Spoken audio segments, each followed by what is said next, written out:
On your Thursday episode of Locked On Raptors, as March Madness kicks off on Thursday, we're talking about two prospects who are not in the tournament at all.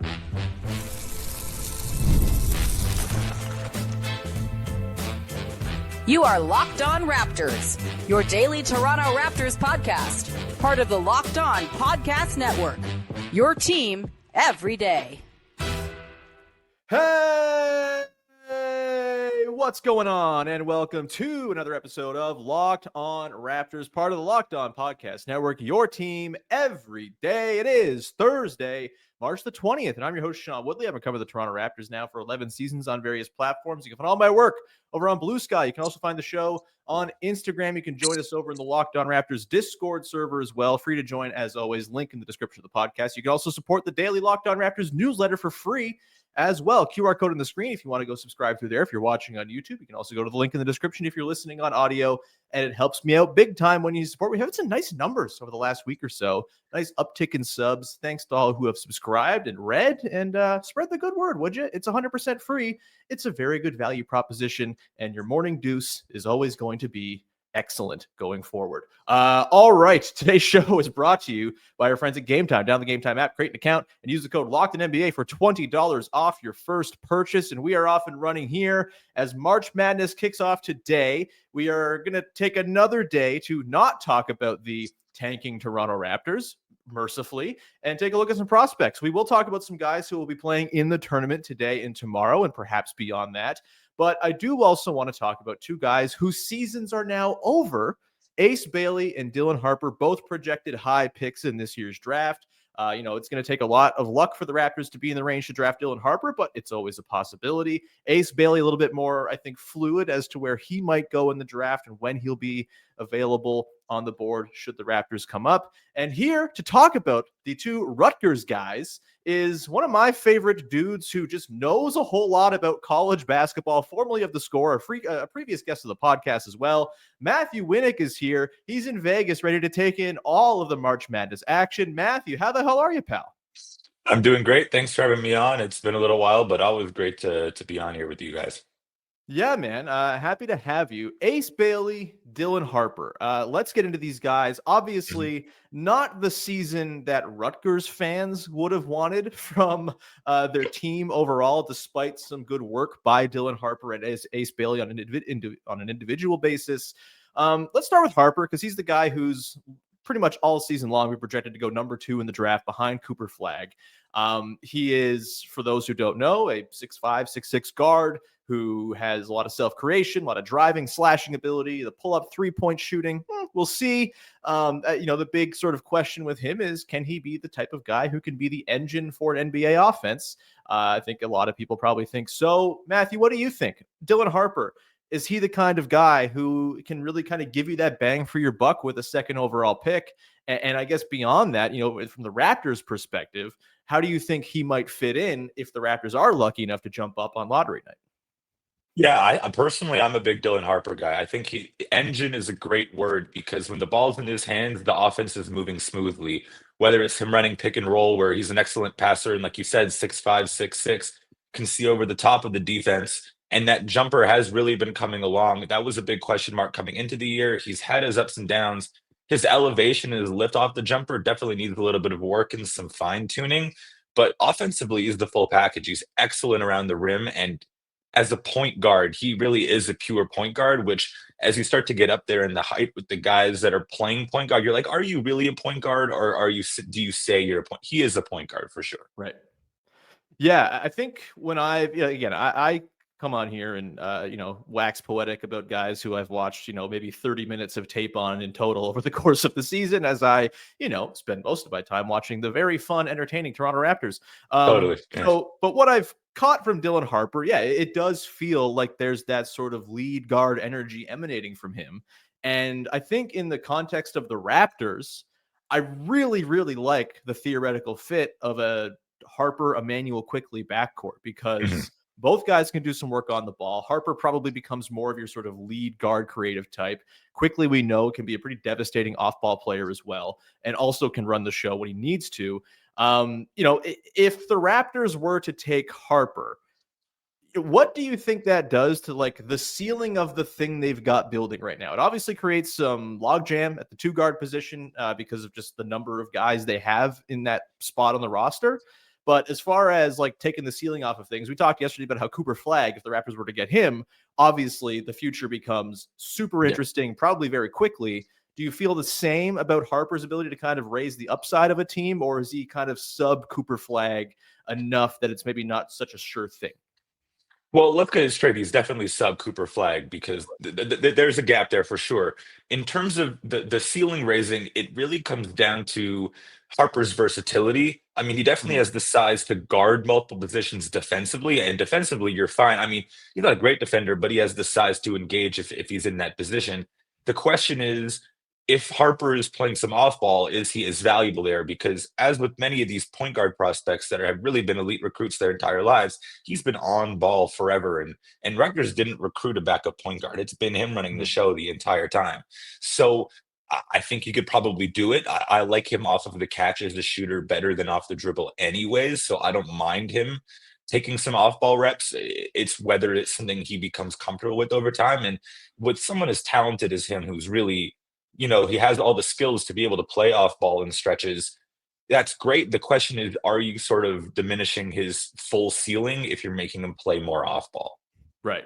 And look, this is a team where it's going to be, I think, a lot of sort of creation by committee between Ingram and Scotty Barnes, even though I think Scotty's on ball burden is going to be significantly lowered, I think, next season. You got quickly Yeah. too. But yeah, I mean, Harper's really good. You figure it out. And you probably just give him the ball to run the show and have Mhm. everyone else kind of fit in around that. And you're pretty happy about it. I guess the question with me with Harper, and we'll get into Bailey coming up in the next segment too, but the Rutgers situation obviously wasn't awesome. That team was not good. They missed a tournament. There was not really a chance of them making the tournament, it seems. And obviously there's a lot of factors at play, teammates they were playing alongside, coaching, et cetera, et cetera. Do you put anything into the idea that like Harper was at all responsible for the disappointment for Rutgers this season, or is it kind of context based more than anything else?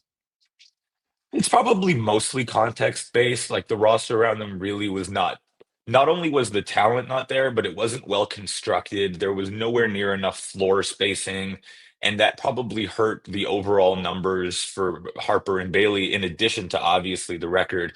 There was also a stretch there where Rutgers was looking like a tournament team, and then Dylan Harper got really sick and he Right. missed 2 weeks and he lost a lot of weight. When he came back, he was really bad for like a week or so, and this was the whole thing in college hoops. Like everyone got norovirus, people lost 10 pounds and they struggled for a little bit. It was this whole like take a grain of salt here. This one little stretch in January, you got to throw it out. But what was more important to me than the record for Rutgers is Dylan Harper brought them back into games when they were down.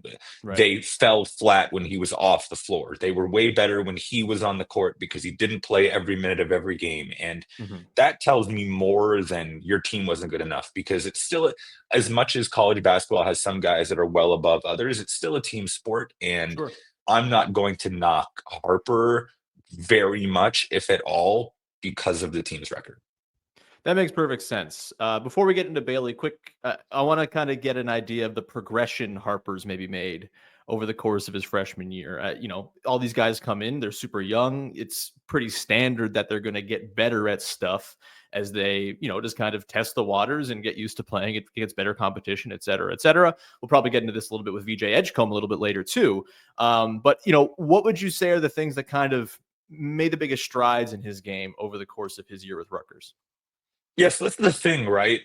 Harper was probably better at the start of the year. Now, granted, Interesting. Rutgers played a bunch of pretty weak teams to begin, but they did have a tournament. They played Alabama, which was probably the best scoring game of his season. He scored 37 points on 19 shots because he got to the free throw line 16 times. And Mhm. and when he gets to Big Ten play, the thing with colleges and especially with young prospects is you'd think they get better over time, but with the Big Ten, now you have coaches that are seeing him twice. You have coaches that are scouting him more in depth because this is league play. And Mhm. I think the main thing with Harper is he didn't get to the free throw line quite as much in conference play. His team sort of figured him out a little bit, and that's really when he's best. He's awesome around the rim, and he's awesome drawing contact. And I think once they kind of played him for the drive more than they played him for the shot, that 3-point rate kind of went up down the Mhm. stretch, and that makes him a little less effective. He's much better when he's putting the ball on the floor and getting downhill.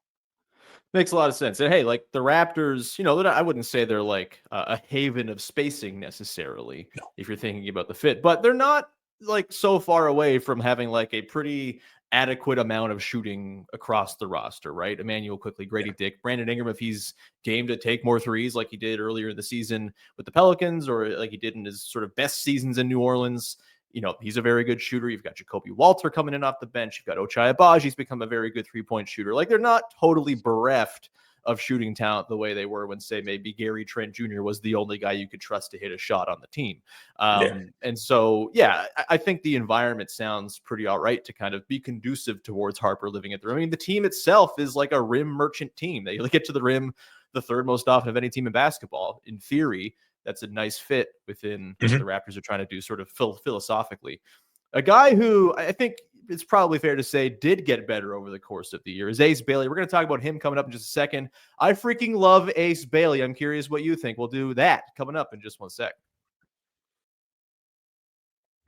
Today's show is brought to you by Robinhood Gold. With Robinhood Gold, you can now enjoy the VIP treatment, receiving a 3% IRA match on retirement contributions. The privileges of the very privileged are no longer exclusive. With Robinhood Gold, your annual IRA contributions are boosted by 3%, plus you get 4% APY on your cash and non-retirement accounts. That's over 8 times the national savings average. The perks of the high net worth are now available for any net worth. The new gold standard is here with Robinhood Gold. To receive your 3% boost on annual IRA contributions, sign up at robinhoodgold.com. Robinhood.com/gold. That is. Investing involves risks.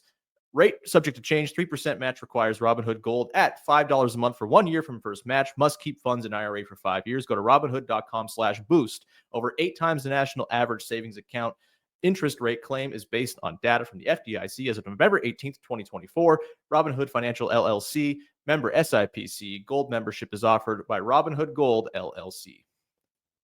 Today's show is also brought to you by our friends at Game Time. There's nothing like watching basketball live, the energy of the crowd, the sound of sneakers on the hardwood, the rush of the court when a team wins a big game in college. It's all there for you. Game Time's new feature, Game Time Picks, filters up the left and shows you only the best deals on great seats. You don't have to waste time going through thousands of tickets if you want to go check out some live hoop. I use Game Time all the time. I've used it to buy tickets for WNBA games, baseball games in far off distant lands that I will not be visiting anytime soon. You can go and check them all out. You got the Game Time Picks has the super deals as well. They're going to be the best bang for your buck as you go through, and you get peace of mind. You can see the view from your seat before you buy, no surprise fees, and a low price guarantee. You can book with total confidence. Take the guesswork out of buying tickets with Game Time Picks. Download the Game Time app, create an account, use the code LOCKEDONNBA for $20 off your first purchase. Terms apply. Again, create an account, redeem the code LOCKEDONNBA for $20 off. Download Game Time today. What time is it? Well, it's game time, of course. Back at it here with Matthew Winick, college basketball knower-in-chief, man of many spreadsheets. And we're going to dig into Ace Bailey now, a guy who I think is very polarizing, it seems, among a lot of draft evaluators. There's like a faction of folks who think this guy rules. I probably find myself in that faction a little bit. There's also a faction that's like, what the hell's this guy's deal? Why doesn't he pass? Why does he take these ridiculous shots? What's happening here? Matthew, let's start off. Where do you fall on the Ace Bailey polarity spectrum? Are you in or are you out? It's crazy because he is so polarizing. I'm so in the middle, and I know that's not a good answer, but I want to give you one stat off the top before we get into Please. how ridiculous Ace Bailey is. He's shooting 26% on unguarded threes this season. He's shooting 44% on guarded catch and shoot threes. That's an rules. 18% gap. He's shooting 18% higher on guarded catch and shoot versus unguarded. Like, that's impossible. How is that? That is the I asked my landlord to raise my rent because I'm about that grind. Literally, it doesn't make any sense. But that's kind of Ace Bailey's game. Like, he does not get to the rim. I don't have much faith in his handle at all. He doesn't like taking easy shots. He makes unbelievably challenging shots, and when he shoots it, sometimes you think that's the stupidest shot that anyone's probably ever taken. And look, it doesn't always go in, but sometimes it does. And you're like, well, maybe if he has a better shot diet, it will start going in a lot more. But the question to me is always, can he get to the rim? Like, sure, you can teach him to take more analytically sound 3-pointers in the NBA. And clearly he can hit them, because if you can hit a shot with guy's hand in your face, like, you can hit shots. But I just don't know if he has the driving ability, if he has the ball skills that he's kind of being touted up to be as like a 6'10" guard-ish type player. If you can't get to the rim in a half-court situation and you're just a sort of a 3-point guy, then like, fine, you're Trey Murphy. That's fantastic. But what is the ceiling as an all-star superstar if you don't have self-creation getting towards the basket? Completely fair. And I think the reason why I'm a little more pro Ace Bailey than I think a lot of people seem to be is that I don't think his effectiveness in the NBA entirely hinges upon the self-creation stuff. I think he can be just like a really excellent 3-and-D guy who kind of has a little bit more sort of ridiculous shot making chops to kind of add to the mix. And I'm curious about what you think about the defense. For me, when I watch him play, I feel like he's kind of got a pretty good handle of like how defense works, where to be. I think, he's 6'10". He's just got like pretty good functional size, even if he's not maybe the most like obvious jump out of the gym, ridiculous athlete. I think he's very fluid. I think he has like good bodily control. I mean, you kind of have to be able to knock in some of the shots he does. And I think I project him as like an above average NBA defender who also is going to go Michael Porter on everyone's ass on offense. And to me, this is a really damn good player. And I probably skew a little further away from like, you must draft for star upside no matter what. I think, it's very hard to draft stars. More often than not, you're not going to get, an offensive engine sort of franchise pillar outside of the top pick or, top first couple picks. And so for me, if I can see a guy who like obviously projects to be a good, effective player who can kind of contribute to winning basketball, I'm into that. And I think that's what I see for Ace Bailey, even with all of the flaws in the rim pressure stuff and the playmaking. Obviously, he's averaged like an assist a game all year, kind of upticked a little bit near the end of the season. But yeah, I just think there's two-way potential here with Bailey, and the shot making is so absurd that feels like a thing you can kind of bring along. And then maybe 3, 4, 5 years from now, because wings take a long time to kind of come into their own, maybe that's when that shot self-creation stuff maybe starts to take off a little bit after he's already established himself as a very good NBA player. Am I off base at all with this sort of belief that can be the archetype for Ace Bailey? No, for sure. And I think his defense is the most underrated part of his game. He Mhm. graded out analytically as the best defender on Rutgers this year. Now, granted, not a high bar because they really did struggle defensively, but at 6'10", and like you said, extremely fluid athlete, right? He's like not jumping out of the gym, but he can switch on to guards if need be. That's probably not where he's going to guard predominantly in the NBA and isn't now, but he definitely is versatile, can guard at least 2 to 4 pretty easily. And he has a knack for steals, high steal rate, knows where to be. Obviously, the motor isn't fantastic really on either end, but Mhm. you can sort of see that it's there and that it's unlockable. It's definitely unlockable. I think the thing for me is, yeah, we don't have to draft for superstardom. And sure, in a vacuum, he'd be a great 3-and-D wing with, upside in the playmaking. Does that actually work with his shot diet? Is he going to Mhm. be willing to spot up in the corner for the most part in his first year, depending on where he ends up in which team drafts him? I just worry that when you draft Ace Bailey, you're committing to him getting his to at least a certain extent. Now, obviously, I don't know the intricacies of an NBA, coaching staff and where they draw that line, but Sure. kind of feels like part of Ace Bailey as a prospect is letting Ace be Ace to an extent, and I just wonder where that line is drawn. It's totally fair, right? And the fit with the Raptors, there are some things I really like about the fit, like shooting plus Scotty Barnes has always been a pretty good combination. I think more functional size in the front court would be huge for this team, a team that mostly employs guys who are 6'5". And I think the idea of some sort of smaller iterations where maybe Scotty's your nominal 5, you've got Ace Bailey and Brandon Ingram at the 3 and 4. That's a lot of length to overcompensate for not having like a traditional rim protector out there. And that's a ton of shooting around Scotty Barnes. Like, you want to weaponize Scotty, like run pick and roll with him and Emmanuel quickly. And then you've got, Grady Dick or Jacoby Walter plus Ingram plus Bailey all flying around, movement shooting off of that. That sounds pretty exciting to me. And the movement shooting stuff with Bailey is kind of insane. Like, Mhm. that's where the shot making difficulty stuff really comes into play, it seems, where he's flying off of curls. He's, on baseline inbound stuff. The Raptors run a ton of stuff for Grady Dick in these situations. You could totally see Ace Bailey fitting into those types of possessions and really thriving. I mean, yeah, the play. Let's talk about the playmaking, because that is kind of, if you're thinking about his fit within a team that prioritizes quick decision making, 0.5 basketball, everyone can kind of make a play off the bounce if they need to. Maybe that's where the fit becomes a little bit tenuous with Bailey. Again, 1.3 assists to 2 turnovers a game this season. That's a very, very bad assist to turnover ratio. You don't want that. Flip it, you're maybe in business. But what do you make of the playmaking? There, the people who evaluate this stuff kind of have remarked upon, hey, like, he's gotten better as the season's gone along here. Do you buy there's any playmaking upside to kind of just become like a neutral guy in that department? Probably never going to be like your 6, 7, 8 assist power wing type, but what do you make of it? Is it that big a red flag? It's a pretty big red flag, and like I would say, if you want to make an argument for Ace Bailey as a playmaker, your argument would be he played almost exclusively with Harper this season, and the ball was in Harper's hands in a playmaking context, basically always.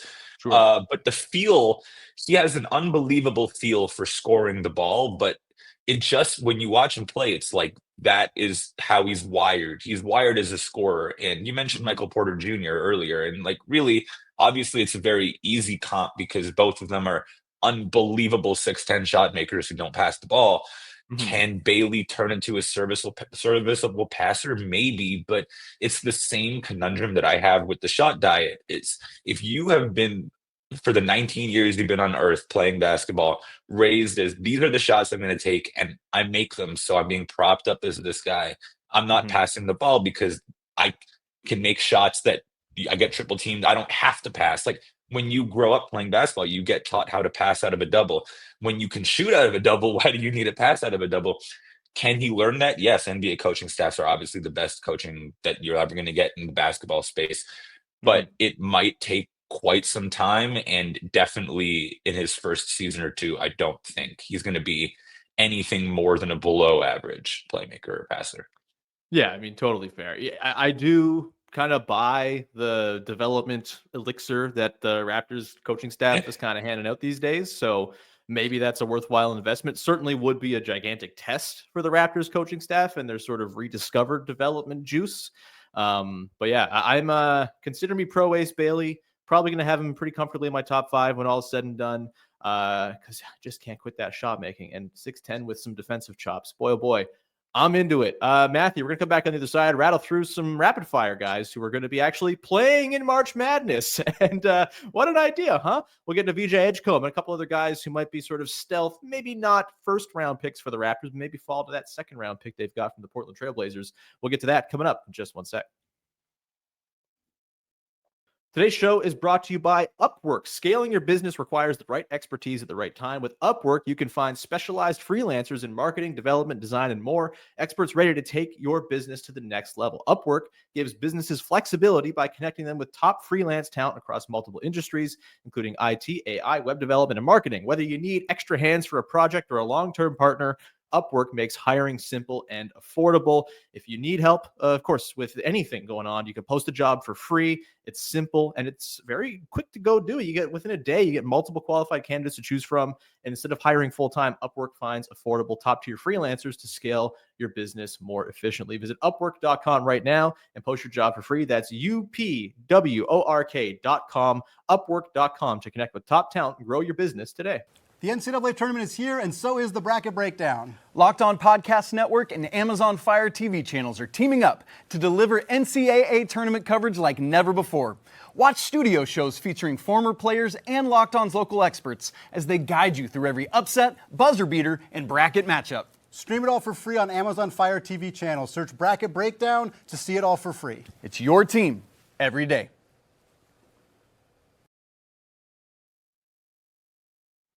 Wrapping things up here with our pal Matthew Winick. Wonderful college basketball follow if you want to go find him on the socials And we're going to just kind of run rapid fire through some guys who will, in fact, be playing games in March Madness starting this afternoon, probably by the time you're hearing this podcast. A guy I forgot to talk about yesterday on the show, Matthew, is a guy I also love who's projected to go as high as the top 5. It's VJ Edgecombe out of Baylor. I went through all these guys. Everyone's got to be watching. And one of my favorites I just completely blanked on because what you know me by now. I'm not good at my job.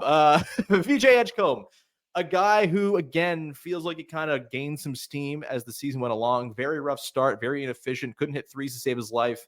Finishes the season shooting nearly 35% from downtown.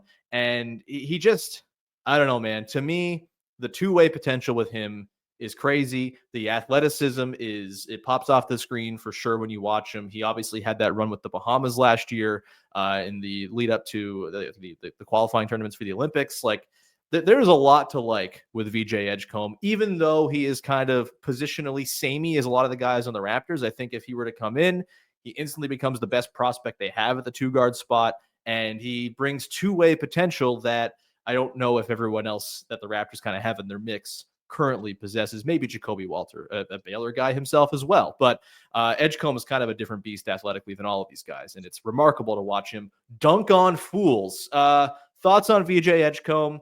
Do you think Baylor is long for this tournament? What was your overall sort of read on his season?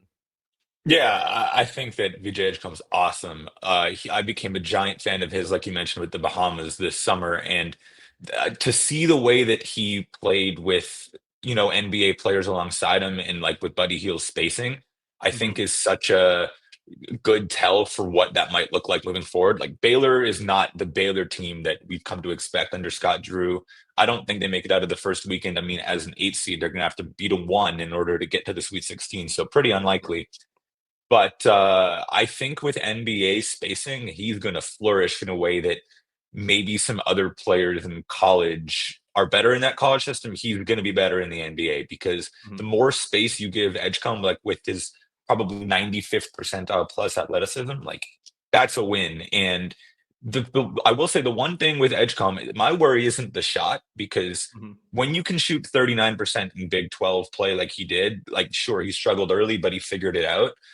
I'm a little worried about his size. He's not as big as people think he is because of how athletic he is. He's listed at 6'5", 180. So 6'5", 180. He'll put on some weight, but he's not overly huge. And I think that would be the big point with him is I'm not just fully sure what that looks like in the NBA position-wise. Yeah, that's totally fair. I mean, I think it's easy to conceptualize him slotting in next to Quickly in a backcourt where, he kind of offsets some of the, I don't think there are massive defensive concerns with Quickly, but certainly helps to, take some of the defensive burden off of IQ, no doubt. If he can kind of be your dude you throw on point guards, by all means, sounds awesome to me. But yeah, that's totally fair. 180 pounds. If you're trying to be a guy who kind of lives at the rim and is dunking on people, maybe you need to bulk up a little bit to make that viable. But yeah, I'm super excited to watch him play in the tournament. He's he just can't miss, man. The dunks, dunking on Mark Few's son. Mwah. Unbelievable. Top 5 moment in all college basketball this season. Unbelievable. Love it. Another guy who is kind of rising boards and is on a team that is projected to kind of go far. I may have picked him to go into the Final Four in my Locked On Raptors bracket.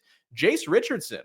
He's kind of been rising. He kind of has this like silky smooth kind of, I guess, reputation, a little bit smaller. How does this translate to the NBA type thing? I haven't watched a ton of Jase Richardson. I've read a little bit and kind of caught some clips here and there, but what's the lowdown on Jase Richardson, a guy we might actually see for a couple weeks here? Yeah, I'm not so high on Jase Richardson. He's basically a shooting guard in a point guard's body without elite athleticism. And to me, that's kind of a killer combo where it's like he's at 6'3", he's not overly long, he's not extremely athletic, which is hilarious because he's Jason Richardson's son, one of the most athletic players. Here, man? Well, they say that actually the younger Richardson, his younger brother, who I think is a year or two away from college, is even more athletic and more of the father build. Ron Harper to Dylan Harper.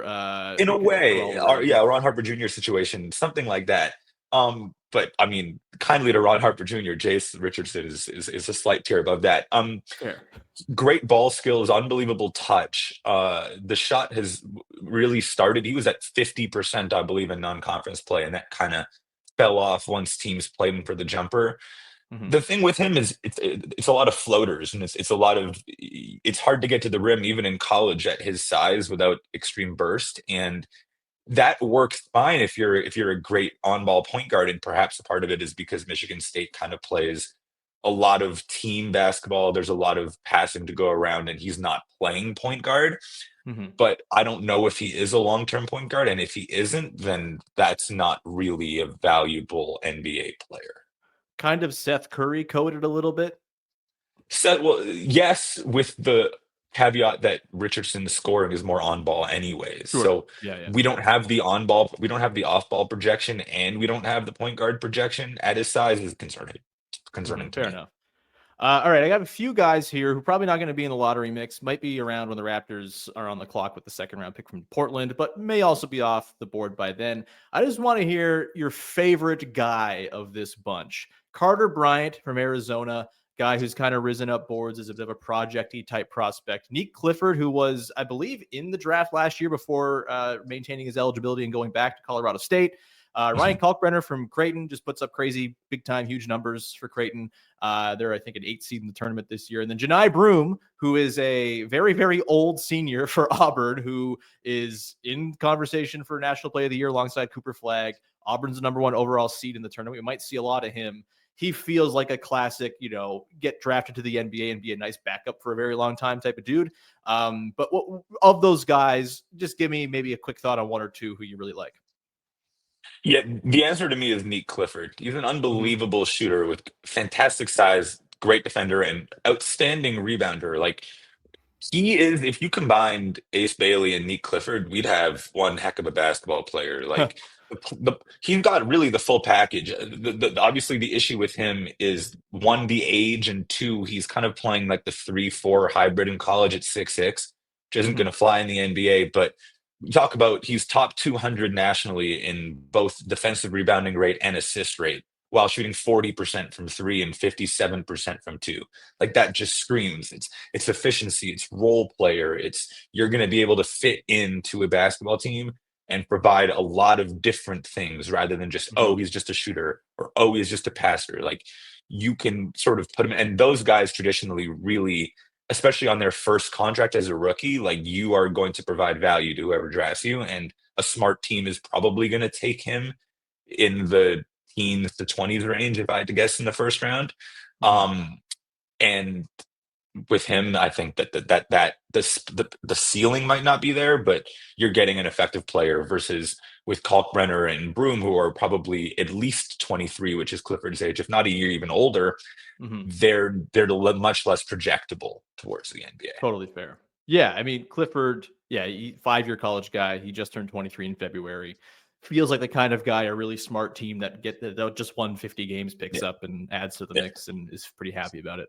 All right, last one for you. Put you on the spot. Who you got, Matt? Who's coming out of the tournament? Who's winning the whole shebang, baby? Yeah, it's going to be Duke. They have way too much talent on that roster, and obviously, in college, the most talented team doesn't always win. But when you're as dominant as Duke has been with Flag, and then guys we didn't talk about today, Kon Knipple and Kalman Maluach, who just is unbelievably large for a college basketball team. They Yesterday's really are the full podcast, we're package. talking about both of those guys. Yeah. There you go. Go back to yesterday's podcast and two great NBA prospects, in my opinion. They're huge. They can shoot. They're well coached. They slow down the opponent, which is rare for a team with that much talent. They're going all the way. We're going with the #1 overall seed, winning it all. I have gone with Houston, I believe, I think I just like Jamal Shed loyalties, I suppose. Sure. They're kind of just like a team of, little annoying guys who play insane defense and just make it nasty. I like that in college basketball. Also, they have a guy named JoJo Tugler with like arms that go for 17 days. Cool name, cool guy, cool physical build. Love that. So yeah, I'm going Houston, but yeah, I'm also an idiot. So I'm going to go with your intel over mine, as much as it matters with March Madness. That's the whole beauty of it, is none of this matters. We're all dumb and we're all going to be wrong in some way, shape, or form. Matthew, thank you so much for being on the show, buddy. This was great to have you back. Anything people can check out from you? Yeah, just head to my Twitter at Matthew Winick, just my name, no spaces, and I do a lot of college basketball ramblings on there. Come tune in. Hell yeah. All right, we're going to leave it there. Thank you so much. Back on Friday to talk about, yes, a Toronto Raptors basketball game. They take on the Warriors tonight. I guess we'll have that on a screen while we watch some college ball as well. Very excited for that. But yeah, we'll talk about that and kind of dig into it any way we can. Maybe it'll be a thriller. Maybe the Raptors pull out some fun stuff against a Warriors team that's an absolute steamroller right now. Who's to say? Either way, thanks for rocking with the show. Please follow, subscribe, rate, review, tell a friend, go to the newsletter. That's 100% free. The Discord's also free. Come join. And yeah, we'd love to see you in there. Thanks so much for hanging out. We'll talk to you soon. Bye-bye. Damn it.